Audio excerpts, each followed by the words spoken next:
Ya, kalau ada kata kutiba itu pasti wajib, ya, jazim. Perintahnya adalah berupa sesuatu yang tidak boleh ditinggalkan. Ya, kutiba alaikumul kitab. Ya, wa huwa kurhun lakum. Jadi wajib bagi kalian untuk berjihad meskipun itu kalian tidak suka. Ya, wa huwa kurhun lakum. Jadi Allah Subhanahu wa taala itu tahu, Pak. Ya. Kadang-kadang kita nggak suka dengan perintah-perintahnya. Ya, baginda Nabi juga tahu kadang-kadang manusia itu tidak suka dengan perintah-perintah yang sifatnya wajib. Kita ini kan secara fitrahnya kan nggak suka berperang. Ya, nggak suka berperang. Kita sukanya damai. Ya. Jadi tapi bukan damai yang ini ya. Kadang-kadang di jalan kan kita suka damai juga.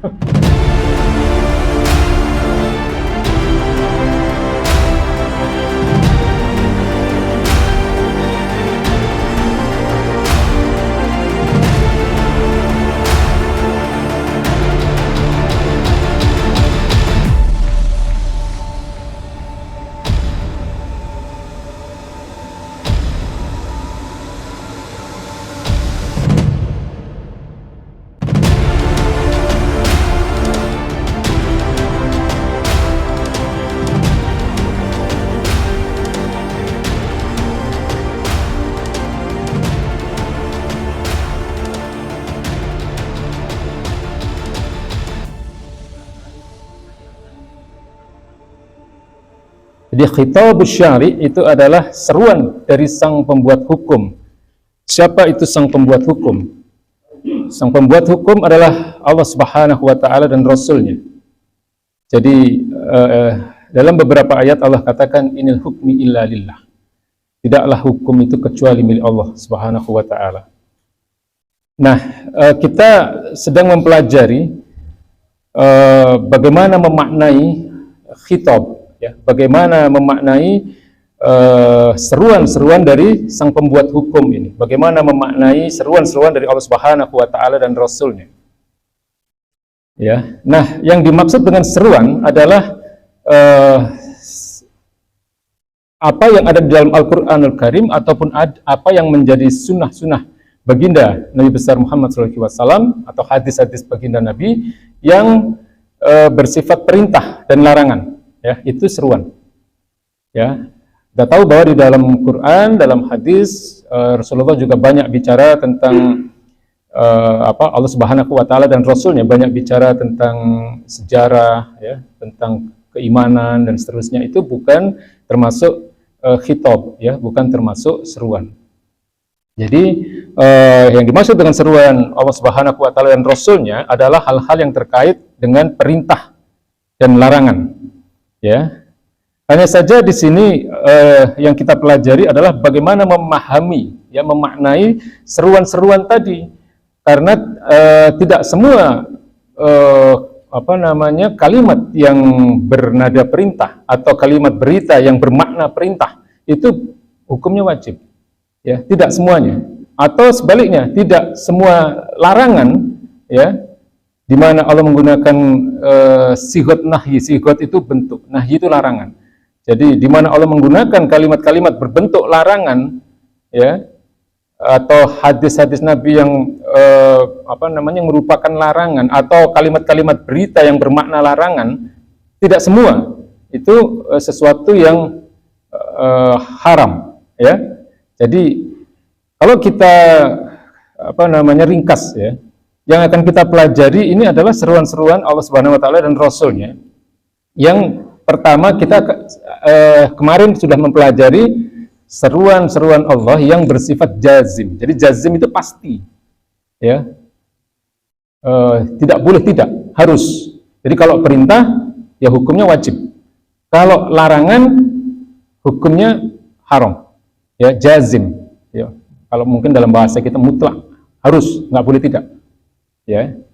Kemudian yang kedua, yang mulai hari ini nanti kita akan pelajari adalah memaknai seruan-seruan dari Allah Subhanahu wa taala dan Rasul-Nya yang bermakna ghairu jazim. Ghairu itu tidak. Jazim itu tadi, ya, pasti. Jadi ghairu jazim itu maksudnya tidak pasti, tidak harus. Ya. Jadi sesuatu yang kalau misalnya perintah dia bersifat anjuran. Ya, kalau larangan ya dia larangan itu bersifat anjuran untuk meninggalkan, ya, tidak mutlak harus ditinggalkan. Nah, itu namanya ghairu jazim. Ya, seruan-seruan dari Allah dan Rasulnya yang bermakna ghairu jazim. Yang terakhir adalah khitab atau seruan-seruan yang bersifat takhir. Takhir itu pilihan. Ya, kalau dalam bahasa kita sering mengatakan mubah, ya, atau ibahah. Maknanya sama. Ya, ibahah, mubah, atau bisa disebut dengan takhir juga, itu pilihan maksudnya. Jadi boleh dilaksanakan, boleh tidak dilaksanakan. Ya, jadi ya terserah mau dilaksanakan atau tidak. Ya, itu namanya takhir. Jadi 3 Pak, ya, yang akan kita pelajari dalam bab memahami seruan-seruan Allah dan Rasulnya. Pertama adalah seruan-seruan yang bersifat jazim, yaitu seruan kalau dia perintah dia sifatnya wajib, kalau larangan sifatnya haram. Kemudian yang kedua, seruan-seruan yang sifatnya ghairu jazim, tidak pasti, artinya tidak harus, ya, tidak mutlak. Ya, kalau perintah tidak harus dilaksanakan, kalau larangan tidak harus ditinggalkan. Ya, artinya anjuran sifatnya. Ya. Nah, kemudian yang ketiga tadi adalah seruan yang bersifat ibahah atau mubah, ya, atau takhir. Jadi itu yang paling tidak kerangka, ya, kerangka dari yang akan kita pelajari. Nah, pekan lalu kita sudah mempelajari tentang qarinah, ya. Qarinah, masih ingat ya Pak? Qarinah apa? Isyarat, ya. Qarinah itu isyarat atau indikasi. Jadi memaknai atau memahami suatu seruan itu bersifat jazim atau ghairu jazim atau mubah, ya, itu tergantung qarinahnya. Ya, qarinah itu apa? Isyarat, ya, atau indikasi. Nah, qarinah ini adanya bisa di ayat tersebut, ya, atau adanya di ayat lain atau di hadis. Ya, bisa dipahami ya apa yang saya sampaikan ini, ya Pak, ya. Mudah kan? Ya, jadi untuk memahami suatu perintah atau larangan itu bersifat jazim atau ghairu jazim atau bersifat takhir, ya, berupa pilihan saja, itu kita harus melihat qarinahnya. Qarinah, isyarat atau indikasi. Oh, ini perintah ini sifatnya wajib. Nah, itu ada isyaratnya Pak, ada indikasinya. Ya, kemarin sudah kita pelajari beberapa. Atau larangan, oh ini sifatnya haram. Ya, ada nanti. Atau misalnya perintah ini, oh enggak, ini anjuran saja ini. Artinya kalau tidak dilaksanakan ya enggak apa-apa, tapi kalau dilaksanakan Allah suka, ya, Rasulnya suka. Nah, itu namanya ghairu jazim. Nah, di sini kita akan mempelajari itu. Nah, kan lalu kita sudah mempelajari tentang qarinah-qarinah terhadap seruan-seruan Allah Subhanahu wa taala dan Rasulnya yang bersifat jazim, ya, wajib dan haram. Betul ya Pak, ya? Jadi kemarin kita sudah memberikan beberapa contoh, ya, mudah-mudahan masih ingat. Jadi misalnya ketika Allah berfirman, qatilu, ya, perangilah, ya, atau di sini dimaknai berjihadlah, ya, qatilu alladzina la yu'minuna billahi wala bil yaumil akhir wala yuharrimuna ma harramallahu wa rasuluhu. Jadi perangilah orang-orang yang tidak mengimani Allah dan hari akhir dan tidak mengharamkan apa yang telah Allah dan Rasulnya haramkan. Ya, ini ayat menjadi dalil dari wajibnya berjihad. Ya, tapi untuk memastikan bahwa ayat ini adalah merupakan dalil dari wajibnya berjihad, tidak bisa hanya dilihat dari ayat ini. Ada qarinah, ya, ada isyarat atau ada indikasi. Ya, tidak bisa kita mengatakan, oh ini dalil dari wajibnya berjihad, tidak. Ya, qarinahnya ada di mana atau isyaratnya ada di mana bahwa ini adalah satu perintah yang jazim, yang mutlak, yang sifatnya wajib. Ada di dalam surat At-Taubah ayat 39. Illa tanfiru yu'adzibukum adzaban aliman. Ya, jika kalian tidak pergi berperang, ya, yu'adzibukum, ya, yu'adzibukum adzaban alima, maka Allah akan mengazab kalian dengan azab yang pedih. Nah, ini qarinahnya. Ini isyarat bahwa berjihad itu wajib, ya, berperang itu wajib. Ya, karena apa? Karena ada ancaman di situ. Ya, ini jenis qarinah pertama, Pak. Kalau ada ancaman ya dalam suatu perintah atau larangan, ya. Jadi kalau perintah itu tidak dilakukan, ada ancaman dari Allah Subhanahu wa taala, ya, baik ancaman itu berupa sanksi atau hukuman di dunia atau di akhirat, itu hukumnya wajib. Ya. Atau di dalam ayat yang lain, ya, kutiba alaikumul qital. Ya, kalau ada kata kutiba itu pasti wajib, ya. Jazim. Perintahnya adalah berupa sesuatu yang tidak boleh ditinggalkan. Ya, kutiba alaikumul qital. Ya, wa huwa kurhun lakum. Jadi wajib bagi kalian untuk berjihad meskipun itu kalian tidak suka. Ya, wa huwa kurhun lakum. Jadi Allah Subhanahu wa taala itu tahu, Pak. Ya. Kadang-kadang kita nggak suka dengan perintah-perintahnya.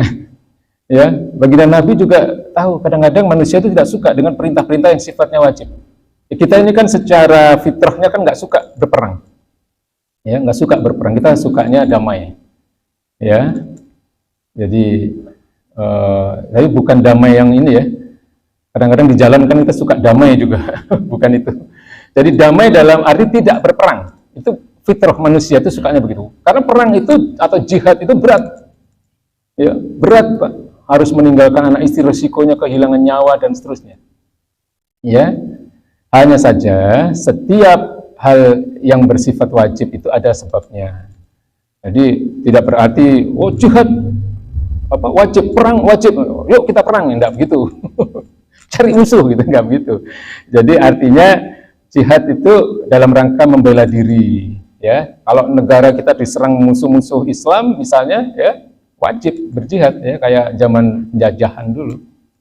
Ya, tentara Belanda datang mau merebut kekayaan kita, wilayah kita, maka wajib itu berjihad. Ya, apa yang dicontohkan oleh para ulama-ulama kita, ya, seperti Pangeran Diponegoro, Imam Bonjol, itu dalam rangka berjihad. Jenderal Sudirman itu dalam rangka berjihad untuk membela negara. Ya, jadi Rasul itu mengatakan kita itu nggak boleh, ya, mencari musuh itu nggak boleh. Tapi kalau ada musuh datang, artinya mereka mengancam keselamatan umat Islam, ya, dan seterusnya, kita wajib untuk bertahan. Ya. Nanti ada yang namanya jihad yang terkait dengan futuhat, ya, penaklukan. Itu ada juga, ya, karena dalam Islam itu sistem politik luar negerinya baginda Nabi itu dakwah wal jihad. Ya, nanti kita akan bicara tentang itu. Jadi Islam itu memang harus didakwahkan. Ya. Jadi itu tentang qarinah, ya. Masih banyak qarinah-qarinah atau isyarat-isyarat tentang wajibnya atau haramnya perintah atau larangan dari Allah Subhanahu wa taala. Jadi tadi, ya, ada ancaman, Pak. Ya. Sariku wasariqatu faqta'u aydiyahuma. Pencuri laki-laki dan pencuri perempuan, potonglah tangan keduanya. Nah, ini ancaman hukuman dunia. Berarti mencuri itu haram. Ya, mencuri itu haram. Dan yang wajib, ya, yang mengandung kata kutiba misalnya, ya ayyuhalladzina amanu kutiba alaikumusyyam. Ya. Kalau ada kutiba wajib hukumnya, tidak boleh tidak, harus, ya. Wajib bagi kalian wahai orang-orang beriman untuk melaksanakan puasa. Ya. Kama kutiba alal ladzina min qablikum, sebagaimana telah diwajibkan kepada orang-orang sebelum kalian. Kemudian dilanjutkan, ya, ayyamun ma'dudat, faman kana minkum maridun aw ala safarin fa'iddatun min ayyamin ukhra. Ya, jadi barang siapa yang dalam keadaan maridun, sakit, wa ala safarin, dalam keadaan perjalanan, ya, maka di situ dikatakan oleh Allah Subhanahu wa taala fa'iddatun min ayyamin ukhra, ya. Gantilah pada hari-hari yang lain sejumlah hari di mana dia meninggalkan puasa itu. Berarti apa? Salah satu qarinah bahwa wajibnya suatu perintah itu ada qadha.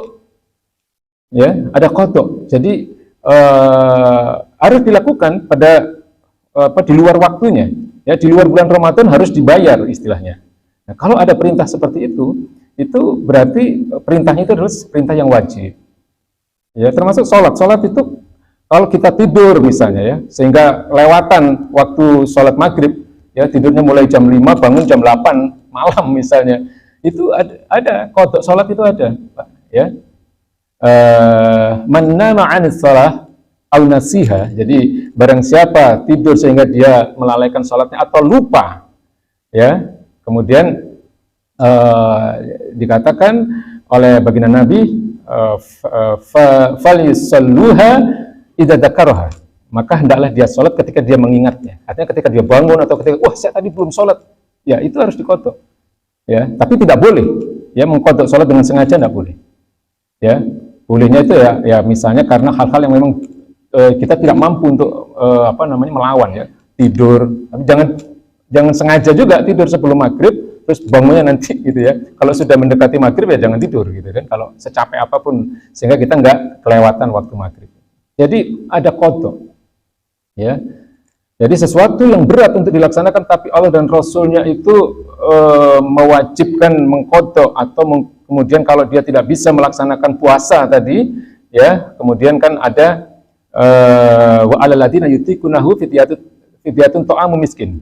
Ya, jadi kalau kalian atau kalau orang-orang yang merasa berat untuk mengkodok puasanya, artinya dia tidak bisa melaksanakan puasa karena adanya udzur syar'i, sakit, sehingga dia kalau puasa dia harus mengalami sakit yang lebih parah dan seterusnya, dia harus bayar fidyah. Ya, ini artinya apa? Puasa itu wajib. Ya, jadi ada kodok, ada ancaman, ada kata-kata kutiba, ya, atau kitaban. Nah, inna sholata alal mu'minina kitaban mauquta. Ya, kalimat yang ada di jam kita itu. Sesungguhnya sholat itu kitaban, ya sudah ditetapkan, ya, alal mu'minin, bagi orang-orang beriman, ya, mauquta, waktunya. Ya, kemudian ada kata faridoh. Kalau ada kata faridoh itu wajib, Pak. Karena faridoh itu artinya fardu, wajib. Thalabul ilmi faridatun ala kulli muslim. Ya, mencari ilmu, menuntut ilmu itu faridoh, fardun, artinya hukumnya wajib. Ya, jadi mempelajari Islam itu hukumnya wajib. Ya, jadi kita harus meluangkan memang waktu kita untuk mempelajari agama ini. Ya, jadi itu ya, ada ancaman, kemudian ada beberapa kata-kata tertentu, ya, yang bermakna wajib, ya, kayak kutiba, faridoh, maktubun, kitaban, ya, itu wajib. Ya, kalau larangan, misalnya di sini dicontohkan wala taqrabuz zina, ya, janganlah kalian mendekati zina. Ya, zina itu haram. Ya, tapi ulama tidak menjadikan atau memberikan status hukum haram terhadap perbuatan zina ini hanya berdasarkan kalimat ini. Ya, ini namanya sighat nahyi, bentuk larangan. Tidak. Ya, karena apa? Karena ada qarinah, ada isyarat-isyarat di ayat atau di hadis. Ya, ada penjelasan-penjelasan yang lain. Ya, di dalam surat Al-Isra ayat 32 dikatakan innahu kana fahisyatan wa sa'a sabila. Nah, berdasarkan qarinah inilah kemudian zina itu adalah suatu larangan yang jazim, yang mutlak, harus ditinggalkan, ya, tidak boleh tidak. Ya. Kalau dilakukan dosanya besar, karena di sini disebut dengan fahisyah, kejahatan yang keji, kejahatan yang besar, ya, wasa'a sabila, diulangi lagi dengan kalimat yang merupakan celaan, ya, ini jalan yang sangat buruk, ya. Jadi kalau ada larangan kemudian disertai dengan celaan, ya, dari Allah Subhanahu wa taala atau rasulnya, maka itu adalah sesuatu yang jazim. Larangannya bersifat mutlak, haram, ya, nggak ada kompromi, nggak boleh, ya, tidak boleh tidak, harus ditinggalkan. Atau ada ayat lain, An-Nur, ya, ayat kedua, az-zaniyatu waz-zani, ya, pezina perempuan maupun pezina laki-laki, ya, fajlidu kulla wahidin minhuma, maka jilidlah, ya, atau cambuklah, ya, masing-masing dari keduanya, ya, mi'atan jaldatan, ya, 100 kali cambukan. Ya, jadi ada celaan, ada ancaman, ya, itu jazim, ya, mutlak. Jadi kalau perintah, ya, ada ancaman, kalau mengerjakan dapat pahala, kalau tidak dikerjakan ada ancaman-ancaman yang baik itu hukuman atau sanksi-sanksi akhirat, sanksi dunia, atau kalau larangan ya, kalau itu dikerjakan ada ancaman ya, baik itu hukuman akhirat ataupun hukuman dunia. Ya, jadi kita paling tidak ini kerangkanya, Pak ya. Jadi paling tidak ini kerangkanya. Masih banyak korinah-korinah yang lain. Ya, ada belasan korinah tentang perintah atau larangan yang bersifat jazim, yang bersifat pasti, bersifat mutlak, tidak boleh tidak. Ya. Tapi di sini kita sudah mempelajari paling tidak beberapa sebagai pengenalan lah bagi kita, ya. Jadi ini ilmu yang kita pelajari kalau kita belajar tentang ilmu ushul fikih, ya, memaknai seruan-seruan atau khitabus syari, ya, seruan-seruan dari sang pembuat hukum.